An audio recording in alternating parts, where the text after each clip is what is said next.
Hello बच्चों, स्वागत है आप सभी का आपके अपने YouTube channel Arvind Bidlan classes में।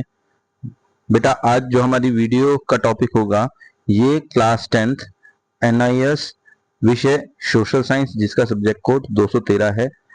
और आज हम बात करेंगे चैप्टर नंबर 3 आधुनिक विश्व पार्ट 1 यानी कि मॉडर्न वर्ल्ड पार्ट फर्स्ट।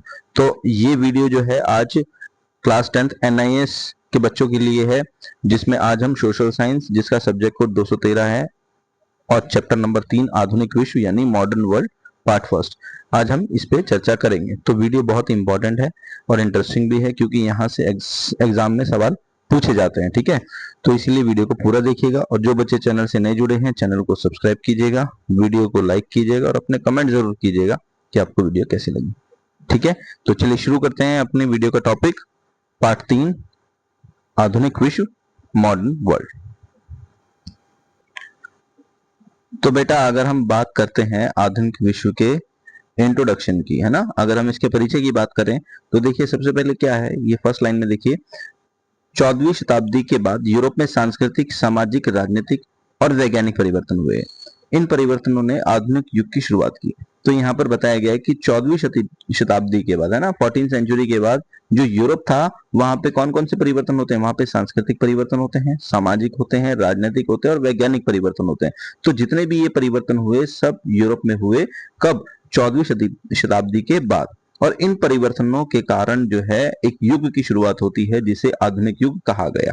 ठीक है, तो यहां देखिए इंग्लिश में भी लिखा है after the 14th century Europe witnessed culture, social, political and scientific changes. These changes mark the beginning of the modern age.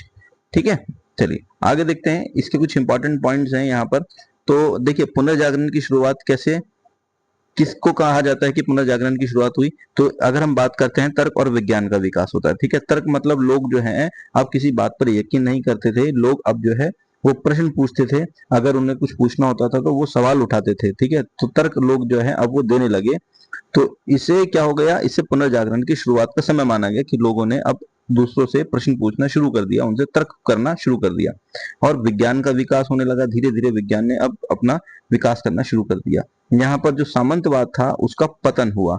तो पुनर्जागरण की शुरुआत मानी जाती है सामंतवाद के पतन के बाद। ठीक है, सामंतवाद मतलब एक तरीके की जागीरदारी प्रथा थी। सब जो बड़े बड़े जमींदार थे, जो बड़े बड़े पॉप थे, इनकी अपनी बहुत बड़ी संपत्ति हुआ करती थी, इनके अपने सैनिक होते थे।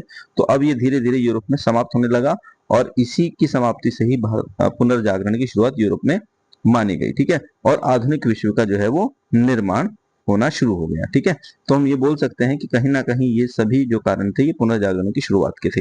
ठीक, चलिए अब आगे हम बात करते हैं सामंतवाद के पतन के प्रभाव यानी effects of the decline of federalism. तो देखिए फेडरलिज्म जो है, अगर हम इसे बोलते हैं फेडरलिज्म, तो ये जो है सामंतवाद, सामंतवाद जैसे कि अभी मैंने बताया कि सामंतवाद क्या था, सामंतवाद एक व्यवस्था थी, एक प्रथा थी, जो बड़े बड़े जागीरदार इसके अंदर आते थे, उनकी अपनी जमीनें होती थी, उनके अपने बहुत बड़ी जो है जगह होती थी जिसमें ये दूसरों से खेती कराते थे, इनके अपने सैनिक होते थे जिसमें ये राजा की हेल्प करते थे युद्ध को लड़ने के लिए। ठीक है, तो सामंतवाद कई शताब्दियों तक यूरोप की व्यवस्था का जो है एक प्रमुख व्यवस्था थी। व्यापार, नगरों के विकास, मध्यम वर्ग के उदय से इसका पतन हुआ, है ना। तो जैसे जैसे नगरों ने, व्यापार ने विकास किया, मध्यम वर्ग का उदय हुआ, वैसे ही सामंतवाद जो है धीरे धीरे खत्म होता चला गया। ठीक, आगे देखें क्या कहता है, feudalism was a dominant system in Europe for the centuries. It declined because of the growth of trade towns and the middle class. ठीक है, तो जैसे जैसे ट्रेड, व्यापार, टाउन्स, नगर और मिडिल क्लास लोगों का उदय हुआ, ये सामंतवाद जो प्रथा थी ये धीरे धीरे समाप्त होती चली गई। ठीक है, तो देखिए यहाँ पर क्या है, यहाँ आप देख सकते हैं, यहाँ पे दिखाया गया है क्या कि मध्यकालीन यूरोप में परिवर्तन, मतलब किस तरीके के परिवर्तन कहे जा सकते हैं कि परिवर्तन जो हुए मध्यकाल में यूरोप के अंदर, वो कैसे कहा गया कि परिवर्तन हुए। देखिए सबसे पहला पॉइंट है नगरों का विकास हुआ, ग्रोथ ऑफ टाउन हुए ना। तो यहाँ पर आप देख सकते हैं कि छोटे छोटे जो थे, छोटे व्यापार और शिल्प के कारण जो है छोटे छोटे नगर विकसित हो गए, नगरों में बाजार और कारीगर व्यापारी बसने लगे नगर मध्यकाल यूरोप के आर्थिक और सामाजिक केंद्र बन गए, है ना। तो अब नगरों का जो है विकास होना शुरू हो गया। जब नगरों का विकास हुआ तो उससे क्या हुआ, उससे व्यापार का विकास हुआ, ठीक है। समुद्र और स्थलीय व्यापार में जो है वृद्धि होनी शुरू हो गई। नए व्यापारिक वस्तु जैसे मसाले, रेशम, कीमती धातु, इनका जो है अब आदान प्रदान होने लगा। व्यापार के कारण धन और समृद्धि में वृद्धि हुई। तो जैसे जैसे नगर बढ़े वैसे वैसे व्यापार में वृद्धि हुई। व्यापार में वृद्धि हुई तो किसकी वृद्धि हुई, धन की और समृद्धि की। धन और समृद्धि की वृद्धि होती है, ठीक है। अगला पॉइंट देखिए यहाँ पर, यहाँ तीसरा पॉइंट कहते हैं मध्यम वर्ग का उदय होता है। तो व्यापार, शिल्प और व्यवसाय में से एक नया वर्ग जो है उभरा, जिसे मध्यम वर्ग कहा गया है ना। अब मिडिल क्लास वर्ग का उदय हुआ, ठीक है। इसमें व्यापारी, कारीगर, बैंकर्स और शिक्षित लोग शामिल थे। तो मध्यम वर्ग में वो लोग थे, जैसे कोई व्यापारी था, कोई कारीगर था, कोई बैंकर था, कोई टीचर्स था, ये जितने भी थे सब मिडिल क्लास में थे। अब इस मिडिल क्लास वर्ग का उदय हुआ, ठीक है। इस वर्ग ने समाज और राजनीति में अपना प्रभाव बढ़ाया। तो जैसे जैसे मिडिल क्लास की जो है दर बढ़ती गई, इनकी रेशो बढ़ती गई, वैसे वैसे इन्होंने राजनीति में और समाज में अपना प्रभुत्व जमाना शुरू कर दिया, ठीक। आगे देखिए, फोर्थ पॉइंट क्या कहता है, शक्तिशाली राजाओं का उदय हुआ। राजाओं ने अपनी शक्ति और अधिकार बढ़ाए। उन्होंने एक स्थायी सेना बनाई और कर व्यवस्था को संगठित किया। अब राजाओं, जैसे जैसे सामंतवाद का पतन हुआ, राजा ताकतवर हो गए, क्योंकि वो किसी सामंत पर डिपेंड नहीं थे। राजा ताकतवर हुए, उन्होंने अपनी शक्ति को बढ़ाया, उन्होंने अपनी सेना को बढ़ाई, अपनी स्थिति को मजबूत किया। इससे राज्य मजबूत हुए और शासन व्यवस्था में स्थिरता आई, ठीक है। अब राजा जो है वो किसी सामंत पर डिपेंड नहीं थे, सामंत की सेना पर डिपेंड नहीं थे, उन्होंने अपने आप को मजबूत किया और अपनी सेना बनाई, ठीक। आगे देखिए, कहता है सामंती व्यवस्था कमजोर हुई, है ना, फ्यूडल सिस्टम वीकेंड। व्यापार, नगर और मध्यम वर्ग के उदय से सामंती व्यवस्था क्या हो गई, कमजोर हो गई। बिल्कुल सही बात है। जैसे जैसे व्यापार बढ़ा, नगरों का उदय हुआ, सामंती व्यवस्था कमजोर हो गई। किसान और नगरवासी पहले की तुलना में अधिक स्वतंत्र हो गए और सामंतों की शक्ति कम हुई और केंद्रीय शासन की शुरुआत हुई। अब सामंत जो है ये काफी कमजोर हो गए, अब शक्तिशाली नहीं रहे, तो सारी की सारी पावर जो है वो किसके हाथ में, राजा के हाथ में आ गई, है ना। चलिए अब चलते हैं आगे। देखिए यहाँ पर एक वर्ड आता है पुनर्जागरण, ठीक है, रेनेसेंस। तो अगर बात करते हैं पुनर्जागरण का क्या अर्थ है, तो पुनर्जागरण का जो अर्थ है बच्चों वो होता है पुनर्जन्म, ठीक है। पुनर्जन्म मतलब रीबर्थ, है ना। तो अगर देखें कि पुनर्जन्म क्या, रीबर्थ क्या, तो देखिए यहाँ पे लिखा हुआ है 14वीं शताब्दी में इटली में पुनर्जागरण की शुरुआत होती है। तो सबसे पहले प्रश्न ये आता है कि पुनर्जागरण की शुरुआत कहाँ होती है, तो इटली में पुनर्जागरण की शुरुआत होती है। इस आंदोलन ने मानव, शिक्षा, कला, विज्ञान और तर्क को महत्व दिया। तो जो पुनर्जागरण आंदोलन था, इससे मानव इंपॉर्टेंट हो गया, इससे शिक्षा इंपॉर्टेंट हो गई, इससे कला, विज्ञान और तर्क, ये जितनी भी चीजें थी ये सब अब महत्वपूर्ण बन गई, ठीक है। तो आगे देखते हैं। अब इसकी अगर विशेषताओं की बात करते हैं, पुनर्जागरण की विशेषताएं, फीचर्स ऑफ रेनेसेंस, तो इसकी क्या विशेषता है, तो देखिए सबसे पहले इसकी विशेषता है मानववाद, ह्यूमनिज्म, है ना। अब मनुष्य को केंद्र में रखा गया, मनुष्य की गरिमा और क्षमता, उसकी स्वतंत्रता पर बल दिया गया कि मनुष्य जो है वो ईश्वर की बनाई हुई वस्तु है, ईश्वर ने उसको भेजा है, अब उसकी गरिमा और उसकी क्षमता पर बल दिया गया, ठीक है। नेक्स्ट आता है रैशनलिज्म, यानी बुद्धिवाद, तर्क और बुद्धि को महत्व दिया गया। अब किसी बात पर आंख बंद करके यकीन नहीं कोई करता था, अब उस व्यक्ति से जो है प्रश्न पूछे जाने लगे, तो लोगों की बुद्धि का जो है क्या हुआ, विकास हुआ।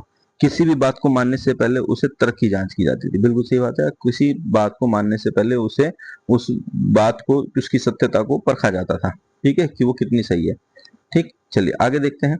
तीसरा है वैज्ञानिक सोच। अब लोगों की सोच जो है वो काफी वैज्ञानिक हो गई। प्रकृति और ब्रह्मांड को समझने के लिए वैज्ञानिक दृष्टिकोण अपना गया।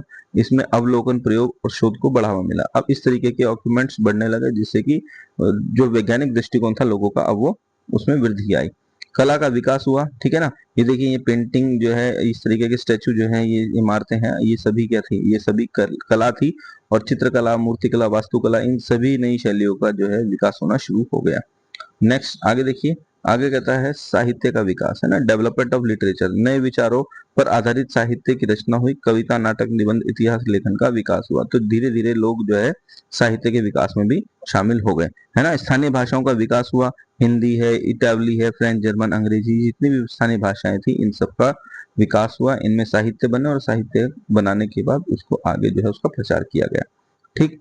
नेक्स्ट देखिए, आगे कहता है मुद्रण कला का प्रसार हुआ, है ना। अब जो प्रिंटिंग प्रेस थी उसका जो है धीरे धीरे उसको आगे जो है उसको और उसको बढ़ाया गया, है ना। मुद्रण कला के आविष्कार से पुस्तकों के प्रकाशन में तेजी आई, ज्ञान और विचारक व्यापक रूप से फैल गए, है ना। अब पुस्तकों का भी है जो बड़े पैमाने पर प्रकाशन शुरू होने लगा। ठीक है, तो देखिए अगर हम बात करते हैं प्रमुख कलाकारों की, जैसे फेमस फेमस जो है आर्टिस्ट हैं, तो ये देखिए एक व्यक्ति का नाम है लियोनार्डो दा विंची, है ना। लियोनार्डो दा विंची जो है, तो ये एक बहुत बड़े आर्टिस्ट थे, एक बहुत बड़े कलाकार थे, पेंटर थे। तो ये उनके द्वारा बनाई गई एक पेंटिंग है जिसका नाम है, इस पेंटिंग में जो महिला है इसका नाम है मोनालिसा, है ना। तो ये पेंटिंग जो है लियोनार्डो दा विंची ने बनाई थी। ठीक है, मोनालिसा का पेंटिंग। इसके अलावा अगर हम बात करते हैं, विंची के अलावा और भी बहुत सारे लोग थे जो अपने फील्ड में माहिर थे, जैसे माइकल एंजिलो, ये काफी माहिर थे, राफेल ये काफी माहिर थे, और डोनाटेलो, ये जितने भी हैं ये सभी अपने अपने जो चाहे वो चित्रकारी का हो या कोई भी दूसरा व्यवसाय हो, उसमें सभी ये काफी प्रसिद्ध लोग थे। ठीक है, चलिए इंपॉर्टेंट पॉइंट की बात करते हैं। तो देखिए मोनालिसा का चित्र इंपॉर्टेंट है जिसे लियोनार्डो दा विंची ने बनाया था।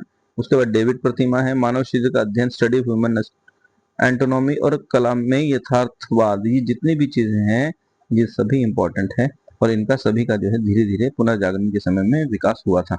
अब बात करते हैं हम धर्म सुधार आंदोलन की, है ना, रिफॉर्मेशन ऑफ मूवमेंट। चर्च में फैले भ्रष्टाचार के विरोध में धर्म सुधार आंदोलन शुरू हुआ। अब भ्रष्टाचार जो है वो चर्च के अंदर फैल चुका था, इसीलिए लोगों ने उसमें सुधार करने के लिए जो है एक धर्म सुधार आंदोलन चलाया, जिसे क्या बोला गया, जिसे धर्म सुधार आंदोलन बोला गया। ठीक है, देखिए आगे क्या लिखा है, the reformation movement began against the corruption in church. तो ये जो फोटो है ये मार्टिन लूथर की है। ठीक है, ये बहुत बड़े जो है समाज सुधारक बोले जा सकते हैं। तो देखिए मार्टिन लूथर ने क्या क्या काम किया। अगर हम बात करते हैं प्रोटेस्टेंट सुधार आंदोलन की, तो प्रोटेस्टेंट सुधार आंदोलन जो है ये मार्टिन लूथर ने शुरू किया था।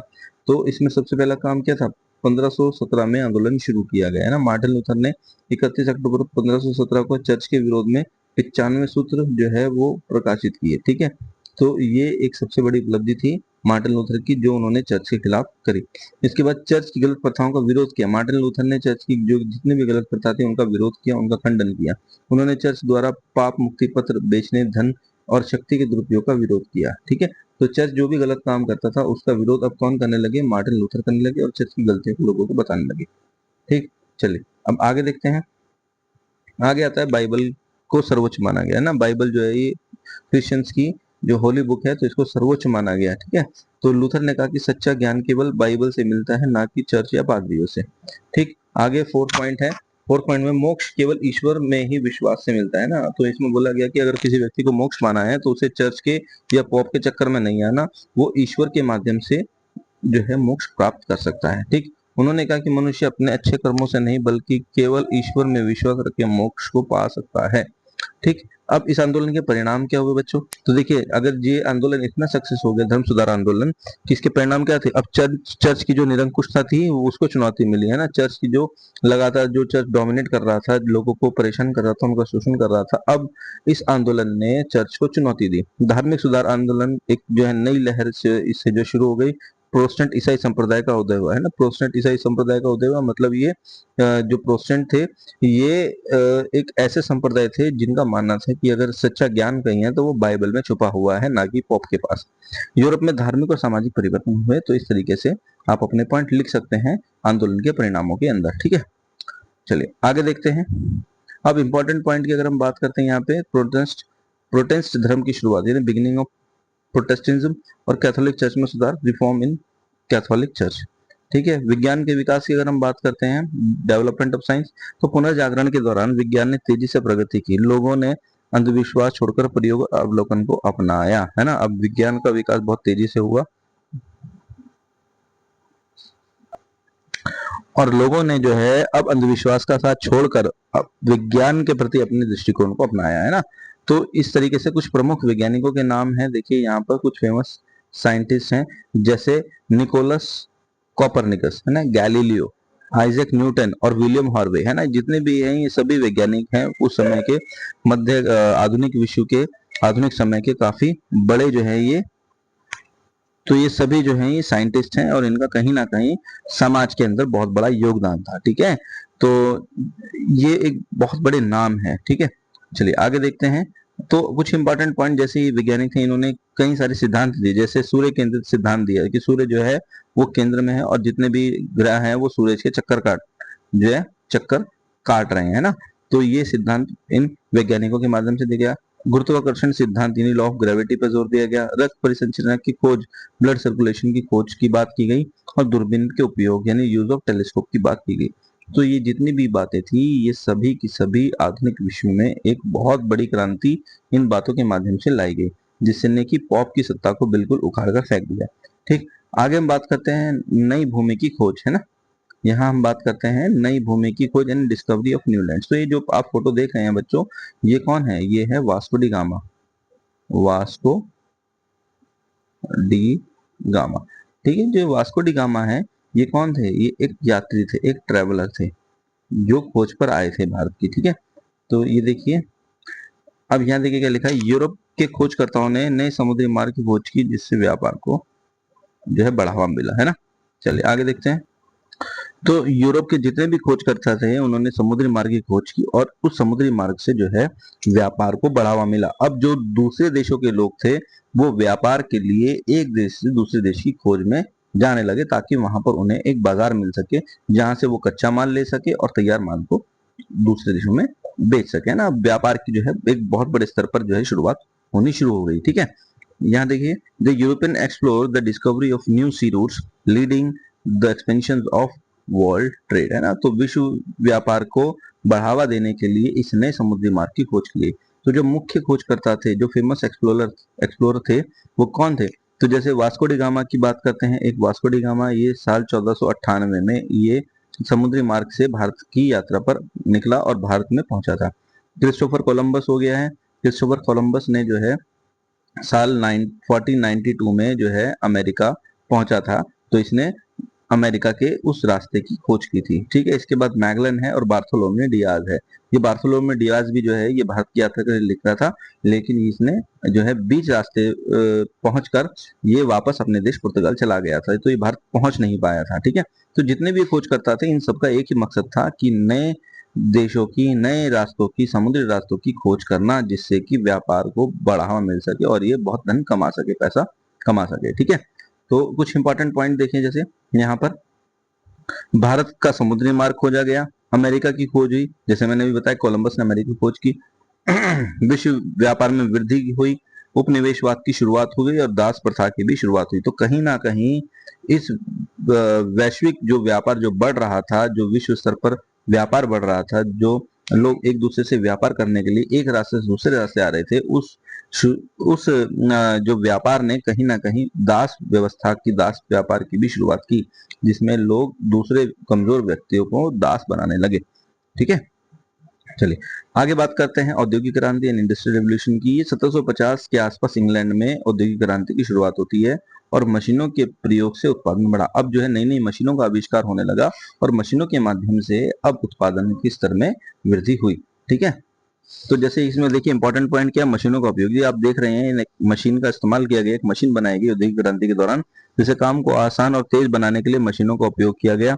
मानव श्रम की जगह मशीनों ने ले ली, है ना। जहां मानव 2 घंटे में 4 चीज बना पा रहा था, वहीं मशीन 2 घंटे में 20 से 30 चीज जो है वस्तु वो बना पा रही थी। ठीक है, तो मशीनों का बहुत बड़े स्तर पर इस्तेमाल किया जाने लगा। अब मशीनों के साथ साथ उनको चलाने के लिए, उनको रखने के लिए कारखानों का विकास हुआ। मशीनों के उपयोग से बड़े बड़े कारखानों की स्थापना हुई।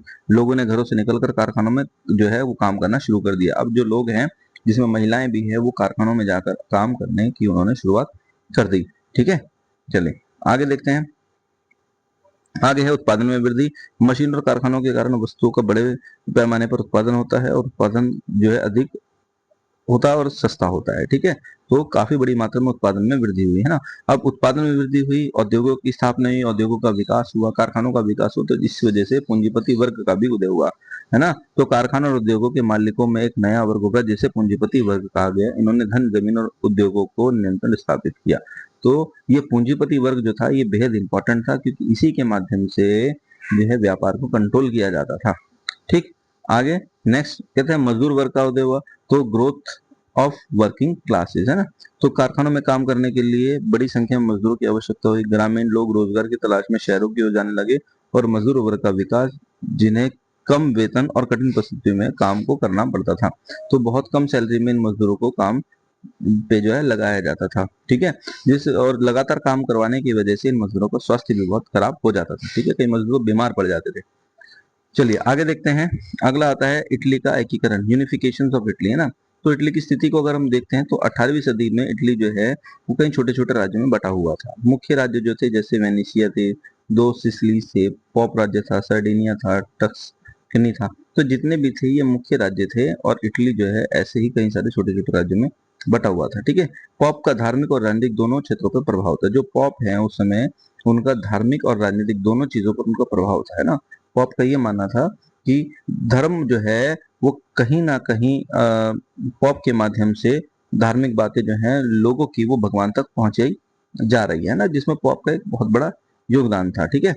चलिए आगे बात करते हैं पुनर्जागरण के प्रभाव की, इम्पैक्ट ऑफ रेनेसेशन।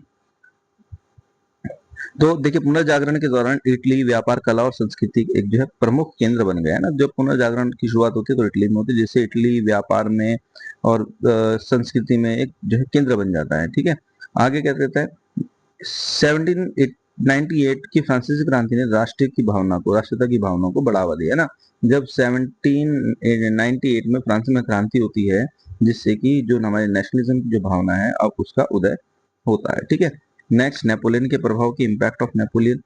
1796 से 1814 के बीच नेपोलियन ने इटली में राष्ट्रीय एकता की भावना को मजबूत किया। तो एकीकरण के प्रमुख नेता कौन कौन से थे, जैसे जैसे अगर हम बात करें मैजनी, ये इन्होंने युवा इटली की जो है संगठन की स्थापना की थी। आगे काउंट कैवूर, ये सर्डिनिया के प्रधानमंत्री थे। आगे गैरीबाल्डी, लाल कमीज सेना का नेतृत्व किया इन्होंने। और विक्टर एमुनियल,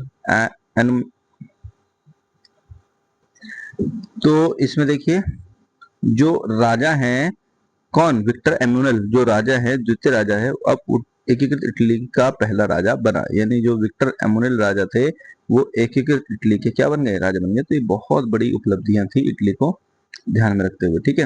अब आगे अगर हम परिणाम की बात करते हैं, रिजल्ट की बात करते हैं, तो 1871 में बच्चों इटली का क्या होता है, पूरा एकीकरण हो जाता है। ठीक है। कुछ इंपॉर्टेंट पॉइंट, जैसे इटली कई सारे राज्यों में बटा हुआ था, फ्रांसीसी क्रांति ने इटली की क्रांति को बढ़ावा दिया। मैजनी, कैवूर, गरीबाल्डी और एनिमल जो थे ये एक बहुत बड़े विचारक थे और कहीं ना कहीं इनकी जो भावनाएं थी उसने भी जर्मनी के इटली के एकीकरण में जो है बढ़ावा दिया और 1871 में इटली का जो है क्या हुआ, एकीकरण हो गया। अब बात करते हैं आगे हम जर्मनी के एकीकरण की, है ना, यूनिफिकेशन ऑफ जर्मनी। तो जर्मनी जो है प्रारंभ में 1815 में 39 छोटे राज्यों में जो है वो बटा हुआ था, यानी उसका संघ था। ऑस्ट्रेलिया और पर्शिया जो है इसमें सबसे शक्तिशाली राज्य थे, है ना। तो ये अगर हम बात करते हैं यहाँ पे बिस्मार्क की, है ना, बिस्मार्क, ऑटोमन बिस्मार्क, है ना। तो इन्हें जर्मनी का एकीकरण का जो मुख्य कर्ता धर्ता बोला जाता है ना। तो देखिए बिस्मार्क क्या थे, ये पर्शिया का प्रधानमंत्री था। इन्होंने रक्त और लोह की नीति को अपनाया। He followed the policy of blood and iron, है ना। उन्होंने खून और रक्त की नीति को जो है फॉलो किया और उन्होंने सेना का जो है वो आधुनिकीकरण किया। ठीक। अगर हम बात करते हैं मुख्य युद्धों की, प्रमुख युद्धों की, तो देखिए 1864 में डेनमार्क के विरुद्ध युद्ध हुआ था। 1866 में ऑस्ट्रिया के विरुद्ध युद्ध हुआ था और 1870-71 में फ्रांस के विरुद्ध युद्ध हुआ था, है ना। तो जितने भी युद्ध हुए थे ये कहीं ना कहीं इनमें जर्मनी जो था वो इस युद्ध में इनके खिलाफ था। आगे अगर हम बात करें परिणामों की, तो क्या परिणाम निकले, देखिए 1871 में केसर विलियम प्रथम ने के नेतृत्व में जर्मनी का एकीकरण पूरा हो गया, है ना। तो जो उस समय जो केसर विलियम जो फर्स्ट था वो जर्मनी का राजा था और उसी ने ही 1871 में घोषणा की कि जर्मनी का एकीकरण जो है वो पूरा हुआ। ठीक। चलिए आगे बात करते हैं। जर्मनी में यूरोप की जो थी एक प्रमुख शक्ति बन गया, है ना। जर्मनी जब क्या बन गया, यूरोप की एक मुख्य शक्ति बन गया। ठीक, एकीकरण के बाद। तो देखिए ये इंपॉर्टेंट पॉइंट है, 39 राज्यों में जर्मनी बटा हुआ था। बिस्मार्क जो नेता था उसने ब्लड और आयरन पॉलिसी बनाई। 3 युद्ध 1864, 1866 और 1870-71 और 1871 में जर्मनी का जो है एकीकरण हो जाता है। ठीक है। अब जर्मनी का क्या हो गया, एकीकरण हो गया। आगे समाजवादी आंदोलन, रूसी क्रांति। तो अगर समाजवादी यानी सोशलिज्म की बात करते हैं तो औद्योगिक क्रांति से अमीर और गरीब के बीच जो है क्या वो असमानता यानी गैप बढ़ गया था, है ना, गैप बढ़ गया था। तो industrial revolution increase the inequality between rich and poor. तो समाजवाद समानता पर आधारित समाज की वकालत करता है ना। तो इन इक्वलिटीज जो थी, इंडस्ट्रियल रेवोल्यूशन ने क्या करा, इसने बढ़ाई, किसको बढ़ाई, इन इक्वलिटीज, असमानता बढ़ाई, किसमें, अमीर और गरीब में, है ना। तो आगे कहता है सोशलिज्म सपोर्ट इक्वल सोसाइटी। जो सोशलिज्म है ये इक्वल सोसाइटी की बात करता है। ठीक। चलिए आगे बोलते हैं कार्ल मार्क्स, है ना। कार्ल मार्क्स यानी कार्ल मार्क्स और फ्रेडरिक एंगल्स ने समाजवाद का विकास किया। कार्ल मार्क्स और Friedrich Engels develop the socialist idea, उन्होंने सोशलिस्ट आइडिया का विकास किया। ठीक है, तो कार्ल मार्क्स ने एक किताब लिखी जिसका नाम है दास कैपिटल। ठीक है, ये कार्ल मार्क्स के द्वारा लिखी गई एक किताब है। आगे कार्ल मार्क्स ने उन्होंने वर्ग संघर्ष का सिद्धांत दिया, वर्ग संघर्ष का सिद्धांत दिया। He gave the theory of class struggle, class struggle की बात करते हैं। 1905 में रूसी क्रांति जो है ये होती है और जार के निरंकुश शासन के विरुद्ध जो है लोग आंदोलन करते हैं। तो रूस में उस समय किसका शासक था? जार का। जार जो था एक निरंकुश राजा था, तो इसके खिलाफ 1905 में क्रांति होती है। ठीक है, जो जार के खिलाफ होती है। हालांकि क्रांति को जार जो है वो दबा देता है, तो कुछ सुधार हुए लेकिन असंतोष जो है वो बना रहा है। देखिए यहाँ रूसी क्रांति की अगर मैं बात करता हूँ, 1917 में रूसी क्रांति, इसके पीछे कारण क्या थे? तो जार निकोलस का निरंकुश शासन जो था वो इसका एक कारण था, है ना। जार के पास जो है वो अनलिमिटेड पावर थी, जनता को किसी भी प्रकार की स्वतंत्रता नहीं थी, कोई प्रतिनिधि सरकार का लोकतंत्र नहीं था, है ना। किसानों और मजदूरों का शोषण होता था, किसानों ने से भारी लगान वसूला जाता था, मजदूरों के कम वेतन और लंबे घंटे काम करना पड़ता था, उनके साथ अमान्य व्यवहार होता था। ये मजदूरों की बात है। ठीक है, आगे देखिए प्रथम विश्व युद्ध के बाद कठिनाइयां कि रूस ने युद्ध में भारी नुकसान उठाया, लाखों सैनिक घायल हुए, मारे जो है और मारे गए। इसके अलावा जो है अर्थव्यवस्था जो है वो कमजोर हो गई रूस की। ठीक, आगे बात करते हैं खाद्य संकट और महंगाई। तो देखिए जैसे जैसे ये क्रांति हुई, भोजन की कमी हुई, महंगाई बहुत बढ़ गई, जनता भूख और कष्ट से परेशान हो उठी। ठीक, तो अब इस रूसी क्रांति के परिणाम क्या है? देखिए परिणाम क्या है, इन कारणों से जनता में असंतोष बढ़ा और 1917 में बोल्शेविकों के नेतृत्व में क्रांति हुई, जिसके परिणाम स्वरूप में समाजवादी सरकार की स्थापना होती है। ठीक है, तो ये जो व्यक्ति है ये है लेनिन, लेनिन। ठीक है, और इनको ही रूस में क्रांति का जनक बोला जाता है, क्योंकि इन्हीं के बदल जो है रूस में क्रांति होती है जार के खिलाफ। ठीक है, अब आगे देखिए, आगे हम बात करते हैं जैसे इवेंट्स, घटनाओं की। फरवरी 1917 में जार को सत्ता छोड़नी पड़ी। इन फरवरी 1970 जार एडिकेट्स। ठीक है, आगे देखिए अक्टूबर 1917 में लेनिन के नेतृत्व में बोल्शेविकों ने सत्ता पर कब्जा कर लिया, है ना। अब बोल्शेविकों के नेतृत्व में 1917 में जो है वो क्या हुआ, वो कब्जा कर लिया। ठीक है, बोल्शेविकों ने सत्ता पर कब्जा कर लिया। ठीक है, परिणाम क्या होते हैं बेटा? परिणाम देखिए इसके, जब ये रूसी क्रांति हुई जार के खिलाफ और जब ये क्रांति काफी लंबे समय तक चली, तो इसके कुछ परिणाम सामने आए। क्या? जैसे जार-शाही व्यवस्था को समाप्त कर दिया गया। ठीक है, विश्व की पहली समाजवादी सरकार बनती है ना। और जिसे विश्व की पहली जो है वो समाजवादी सरकार बनी। ठीक है, और जैसे हम और आगे देखिए सोवियत संघ की स्थापना हुई, है ना। तो यू सोवियत संघ मतलब की हम बात कर सकते हैं, सोवियत संघ की स्थापना होती है यानी यूएसएसआर। ठीक है, सोवियत संघ की इसकी स्थापना होती है और पहली समाजवादी सरकार बनती है और जार का जो है वो शासन समाप्त कर दिया जाता है। ठीक है, तो इसी के साथ बच्चों ये वीडियो कंप्लीट होती है। उम्मीद करता हूँ आपको समझ में आया होगा। तो इन पिक्चरों के माध्यम से समझाने की कोशिश की गई है आपको। ये चैप्टर बहुत इंपॉर्टेंट है और चैप्टर से बहुत से सवाल आते हैं। चैप्टर से फिलिप्स में भी क्वेश्चन पूछे जाते हैं, शॉर्ट में पूछे जाते हैं, लॉन्ग में पूछे जाते हैं। तो अगर कोई चीज नहीं समझ में आई है आपको तो आप वीडियो को दोबारा देखिएगा। फिर भी अगर कोई डाउट रह जाता है तो आप मुझे कमेंट जरूर कीजिएगा, हम उस डाउट को क्लियर करेंगे और मिलेंगे फिर हम अब नेक्स्ट वीडियो में। सभी बच्चे अपना ध्यान रखिएगा, खूब अच्छे से पढ़ाई कीजिएगा। मिलेंगे फिर अब नेक्स्ट वीडियो में, तब तक के लिए थैंक यू।